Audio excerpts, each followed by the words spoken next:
अभी पिछले कुछ दिनों से देखेंगे कि बिहार में एक मुद्दा गर्म है। गर्म कौन सा मुद्दा है कि बिहार में वन कैंडिडेट वन रिजल्ट जारी होनी चाहिए, साथ ही डोमिसाइल आने वाले जितने भी बिहार में बहाली होगा, सारे बिहार के बहाली में बिहार को प्राथमिकता दिया जाए। ये तमाम नेशनल चैनल पे भी आपको देखने को मिलेगा खबर, और तमाम स्टूडेंट की तरफ से जो भी है प्रयास किया जा रहा है बिहार के स्टूडेंटों की तरफ से, केवल बिहार के स्टूडेंटों की तरफ से, क्योंकि बिहार स्टूडेंट ही इसमें आगे बढ़ चढ़ कर हिस्सा लेंगे कि भैया one candidate one result, one candidate one result तो तमाम लोग चाहेंगे जो टीआरई 3 का पेपर दिए होंगे, एग्जाम दिए होंगे, रिजल्ट का इंतजार कर रहे हैं वो। लेकिन डोमिसाइल का मुद्दा वही उठा सकते हैं जो बिहार के कैंडिडेट होंगे।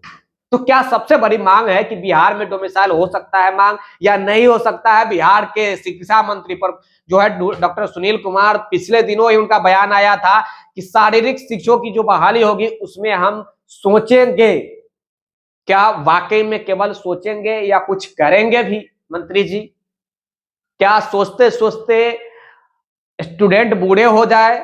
क्या सोचते सोचते स्टूडेंट का रिटायरमेंट का एज हो जाए, स्टूडेंट रहते ही रिटायरमेंट का एज हो जाए, और आप लोग छाली काटते रहेंगे, सरकार बदलते रहेंगे, आज ये फलाना आदमी शिक्षा मंत्री बन गए तो कल चिलाना आदमी शिक्षा मंत्री बन गए हैं, और स्टूडेंट केवल मुख्य दर्शक बने हुए रहेंगे, केवल देखते रहेंगे। तो अब कब संज्ञान में लेंगे मंत्री जी डोमिसाइल को लेकर? आप कह रहे हैं कि केवल सोचेंगे।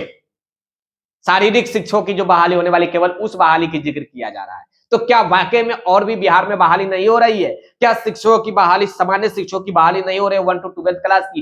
क्या नन टीचिंग का जो आपने कहा है कि 50,000 हम लाने जा रहे हैं, क्या उसमें नहीं मिलनी चाहिए बिहार के युवाओं को प्राथमिकता? क्या और भी जो विभागों की बहाली होती है उसमें बिहार के युवाओं को प्राथमिकता नहीं मिलनी चाहिए? किसी भी स्टेट का रूल होता है कि ग्रुप सी और ग्रुप डी का अगर नौकरी है तो बिहार के युवाओं को मिनिमम 80% टू 85%, 90% या 95% तक किसी भी स्टेट को युवाओं को प्राथमिकता दिया जाता है। लेकिन आपने क्या किया है कि भैया जिसको आना है वो आओ और नौकरी लेकर जाओ। बिहार के युवा कटवा लेकर भीख मांगेगा, केवल वो वोट देने के लिए ही बना है, वो जन्मा है केवल वोट देने के लिए। वोट देकर हमें मंत्री बनाएगा, विधायक बनाएगा, विधायक से हम मंत्री बनेंगे, उसके बाद बैठकर छाली काटेंगे। तो क्या केवल सोचते रहना है? इस पे भी संज्ञान लेनी चाहिए मंत्री जी। डॉक्टर सुनील कुमार जी बिहार के अभी वर्तमान शिक्षा मंत्री है, उनको मैं कह रहा हूं, और युवाओं को भी कहना चाह रहा हूं कि केवल आज चीख लेने से, चिल्ला लेने से कुछ नहीं होगा भाई। यहाँ बिहार है, बिहार में ऐसे कुछ नहीं मिलता। ये जो बहाली टीआरई 1 आया था, इसमें न जाने कितने लोगों ने क्या नहीं किया, तब जाकर बहाली आई थी। और अब डोमिसाइल के लिए भी आपको बहुत कुछ करना पड़ेगा। पिछले बार जब बहाली आई थी 2023 नियमावली के अनुसार बहाली स्टार्ट हुआ था, उसमें 100% डोमिसाइल का मुद्दा था। आप जाकर देख लीजिए क्यों था, क्योंकि प्रेशराइज गवर्नमेंट को कर डोमिसाइल करवाया गया था नियमावली में। लेकिन हुआ क्या कि रातों रात शिक्षा मंत्री और साथ ही बिहार के मुख्यमंत्री नीतीश कुमार गेम खेलते हैं और कहते हैं कि नहीं, पूरे भारत के लोग योग्य हैं, पूरे भारत के लोग आवेदन कर सकते हैं। क्यों? क्योंकि बिहार के मुख्यमंत्री को जो प्रधानमंत्री उस वक्त बनना था, प्रधानमंत्री बनना था, इसीलिए सब कुछ लालच था भैया कि हमें प्रधानमंत्री बनना है तो तमाम भारत के लोगों को खुश करना होगा, हर युवाओं को खुश करना होगा, हर राज्य के युवाओं को खुश करना होगा, तभी जाकर हमें हर राज्य से वोट मिलने वाला है। तो अब तो प्रधानमंत्री नहीं बनने वाला है नीतीश कुमार जी। तो क्या वाकई में बिहार के ही अगर मुख्यमंत्री रहना है उनको, बिहार में ही उनको सत्ता में रहना है, तो क्या वाकई में अब बिहार के युवाओं के लिए उनको नहीं करना चाहिए? 2023 नियमावली में जब वो कर सकते हैं कि बिहार के युवाओं को डोमिसाइल लागू कर सकते हैं, तो अभी क्यों नहीं किया जा सकता है? सबसे बड़ा प्रश्न।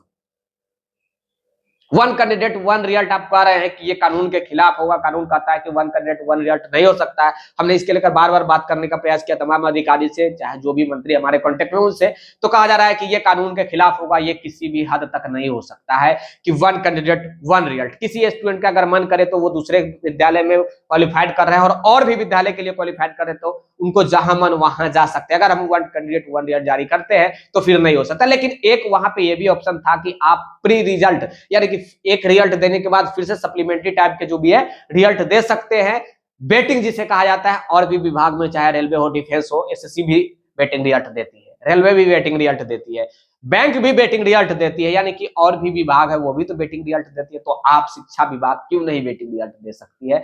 दे सकते हैं। जो लोग खाली रह जाएगा, जिनका सीट वैकेंट रह जाएगा, जो लोग ज्वाइन नहीं करेंगे, जो लोग 1-2 नंबर से बैक है, जो डीओवी के कारण, जो डेट ऑफ बर्थ के कारण बैक है, क्या उनको नौकरी नहीं मिलनी चाहिए?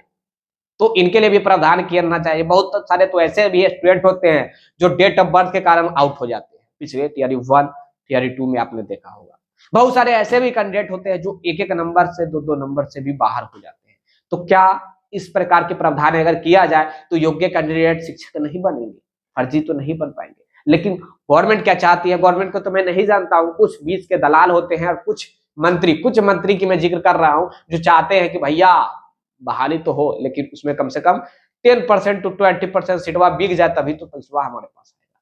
कुछ लोग कहते हैं, कुछ लोग का सोच यही है, आप मानिए या नहीं मानिए भैया, नहीं मानिएगा तो फिर वोट में वो लोग लड़ाई जो इतने बड़े पैमाने पर पैसा जो खर्च होता है वो कहां से लोग करते होंगे, आप खुद सोच के देखिए ना। मैं किन्हीं के नाम लेकर ब्लेम नहीं लगा रहा हूँ, हकीकत बस यही है, आपको कहने से और मेरे कहने से कुछ नहीं होता है, ये सब कुछ ऊपर से ही तय किया जाता है। टीआरई 1 टीआरई 2 में आपने देखा किस हद तक स्कैम हुआ था। जब टीआरई 3 की परीक्षा रद्द हुआ था उस समय कुछ ऐसे भी मंत्री थे जो कहा करते थे कि कुछ नहीं हुआ, ठोस सबूत ही नहीं मिला है तो हम क्या ही कर सकते हैं। लेकिन आपने देखा कि कैसे उनको ठोस सबूत, द्रव सबूत और गैस सबूत सब मिल गया, ठोस द्रव और गैस, तब जाकर परीक्षा को रद्द करना पड़ा। और आज फिर से वही सिचुएशन है। हो सकता है कि इस बहाली में भी हो रही होगी कुछ, इसीलिए मैं युवाओं को भी कहना चाहूंगा कि आप अपने हक के लिए एक्टिव रहिए, तत्पर रहिए हर वक्त, नहीं तो कान में तेल धर के सुइए कि भैया एग्जाम तो दिए है, रिजल्ट कल आने वाला है, रिजल्ट हो जाएगा तो अच्छा बात है, नहीं होगा तो फिर से देखा जाएगा, जिंदगी भर देखते रह जाओगे, कुछ नहीं होगा। बिहार है भाई। ओके, ज्यादा कुछ बोल दिया हूं तो क्षमा चाहूंगा भाई, लेकिन यही सब कुछ यहाँ चल रहा है, समझे। और बिहार सरकार को, शिक्षा विभाग को मैं रिक्वेस्ट, पर्सनली अगर कहा जाए तो रिक्वेस्ट कर रहा हूं कि डोमिसाइल लगा दिया जाए, एक लिमिटेशन लगा दिया जाए। मैं ये नहीं कह रहा हूं कि अदर स्टेट वालों को नहीं लिया जाए, लेकिन एक जो है एक लिमिटेशन के अंतर्गत रखा जाए कि और भी स्टेट में जैसे लिमिटेशन होता है, लिमिट 5% 10% दिया जाता है अदर स्टेट वालों को, उस प्रकार का रिजर्वेशन लिमिट कर दिया जाए कि दूसरे स्टेट वाले इतना परसेंट में लिमिट रहेंगे, कितना परसेंट वो सीट ले सकते हैं और बिहार के युवाओं को इतना परसेंट सीट मिल सकता है, ऐसा एक लिमिट लगाना ही पड़ेगा, तभी जाकर उनको फायदा होगा, स्टेट के, बिहार के युवाओं को। समझ रहे हैं। 1 कैंडिडेट 1 रिजल्ट के लेकर भी आपके पास ऑप्शन है, लेकिन मेन बात यह है कि आप करना ही नहीं चाहते भैया। कहा तो देंगे कि हमने 87,000 सीट लाया टीआरई 3 में, पता नहीं कितना सीट भरेगा, ये बात भी नहीं जानता हूं, ये भगवान ही खैर जानते होंगे और साथ में हमारे बिहार के कुछ मंत्री लोग ही जानते होंगे। लेकिन चाहे तो ये पूरी की पूरी सीट भर सकती है सरकार, अगर चाहे तो, विभाग अगर चाहे तो, आयोग अगर चाहे तो, लेकिन कोई कुछ नहीं चाहता है भैया। केवल 87,000 वैकेंसी आया, गवर्नमेंट के ईयर में 87,000 फुल फिलअप हो गया वैकेंसी, लेकिन कितना हुआ नहीं हुआ ये खैर ऊपर वाले ही जानेंगे, भगवान ही जानते हैं, भोलेनाथ ही जानेंगे। साथ ही हमारे बिहार के मंत्री जी क्या भोलेनाथ से कम है, वही जानेंगे, क्योंकि वही तो पहुंचे हुए फकीर है ऊपर तक, जमीनी स्तर बच्चे से लेकर के और ऊपर मुख्यमंत्री तक पहुंचे हुए, तो वो जो चाहे वो करा सकते हैं और जितने मन उतने बहाली चाहे तो करवा सकते हैं। लेकिन क्या ही कहा जाए, हम लोग भगवान भगवान करते हैं। अभी अगर देखा जाए तो स्टेट का, राज्य का, देश का भगवान ईमानदारी से देखिएगा तो बन बैठे हैं मंत्री साहब लोग। कौन? मंत्री लोग बन बैठे हैं। लेकिन क्या ही कहा जाए, हम तो भैया अपने भोलेनाथ को मानते हैं भगवान। कोई कितनों कुछ बन जाए, कोई अपने आप को लाख 30 खान बन जाए, मंत्री बन जाए, विधायक बन जाए, सिधायक बन जाए, सांसद बन जाए, मुख्यमंत्री बन जाए, प्रधानमंत्री बन जाए, कुछ भी बन जाए, गृह मंत्री बन जाए, राज्य मंत्री बन जाए, राजस्व मंत्री बन जाए, या फिर कुछ भी बन जाए भैया, राष्ट्रपति क्यों ना बन जाए, हमरा लेल भगवान हमारे बोलेनाथ। चलिए भैया, थैंक यू, ज्यादा कुछ मैं बोल दिया हूँ तो धन्यवाद। तब तक के लिए take care, bye bye. Video को लाइक जरूर कर दीजिएगा, शेयर कर दीजिएगा और सब्सक्राइब कर लीजिएगा। फिर से कहना चाहूंगा, ये सब कुछ ऊपर वाले ही जानेंगे कि सीट जो आया है इसमें कितना फुल फिलअप होने जा रहा है, समझ रहे हैं। चलिए, थैंक यू।